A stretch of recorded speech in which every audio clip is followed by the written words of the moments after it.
માંડવીમાં મોરબીના કેટલાક યુવકોએ માંડવી બીચ પર બાથરૂમ જવા જેવી સામાન્ય બાબતે શૌચાલય સંચાલન કરતા પિતા પુત્ર પર હુમલો કર્યો હતો।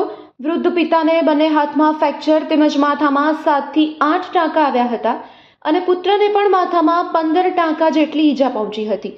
મોરબીના નેતાનો સ્થાનિક પોલીસ પર ફોન રણકતા ગંભીર ઈજા હોવા છતાંય સામાન્ય કલમ તળે ગુનો નોંધી મામલો સમેટી લેવા હિલચાલ ચાલી રહી હતી। તો શા માટે મોરબીના માથાભારે યુવકો દ્વારા માંડવીના લાચાર પિતા પુત્ર પર હુમલો કરવામાં આવ્યો? શું હવે વગ ધરાવતા અને માથાભારે લોકોને કાયદાની બીક નથી રહી? જો તેઓને કાયદાની બીક હોય તો તેઓ આ પ્રકારે હુમલો કરે જ નહીં, અને જો આવા વગદાર લોકો હોય અને પોલીસની જો જાણ પહેચાન હોય તો તેઓ પોલીસ પર સતત ફોન કરી તેના પર દબાણ નાખી અને સંપૂર્ણ મામલો સમેટી લેતા હોય છે। તે કેટલે અંશે યોગ્ય છે? આ અંગે યોગ્ય તપાસ કરવામાં આવે તે ખૂબ જ જરૂરી છે।